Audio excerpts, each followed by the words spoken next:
Pemirsa, Wakil Presiden Yusuf Kala memerintahkan Menteri Pemuda dan Olahraga Imam Nahrawi mengaktifkan kembali kegiatan Organisasi Persatuan Sepak Bola Seluruh Indonesia per hari ini 25 Mei 2015.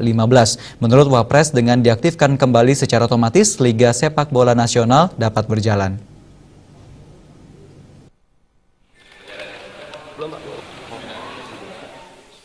Wakil Presiden Yusuf Kala Senin pagi memanggil Menteri Pemuda dan Olahraga Imam Nahrawi, Ketua Dewan Kehormatan PSSI Agung Gumelar, Wakil Ketua Umum PSSI Hinca Panjaitan, dan Ketua Komite Olimpiade Indonesia Rita Subowo.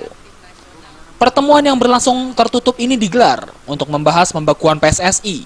Usai menggelar pertemuan, Wapres mengatakan dirinya telah meminta kepada Menpora untuk merevisi surat keputusan nomor 01307 tahun 2015 tentang sanksi administratif berupa pembekuan terhadap PSSI.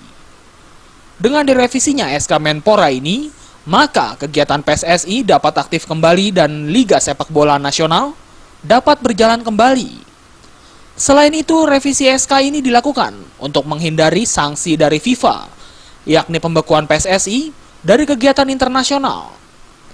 Tidak, timnya tetap berjalan untuk mengevaluasi dan mendukung persepak bola nasional.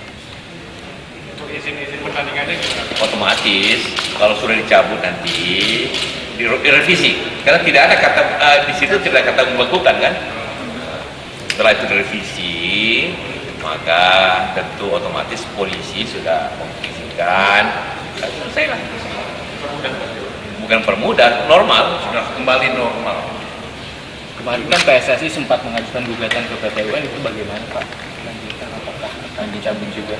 Otomatis dong. Kalau ini sudah dicabut otomatis, tadi sudah dicabut ya otomatis.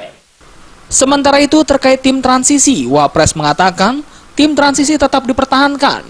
Menurut Wapres, tim transisi akan bertugas mengevaluasi kegiatan sepak bola nasional, termasuk kinerja PSSI. Dari Jakarta.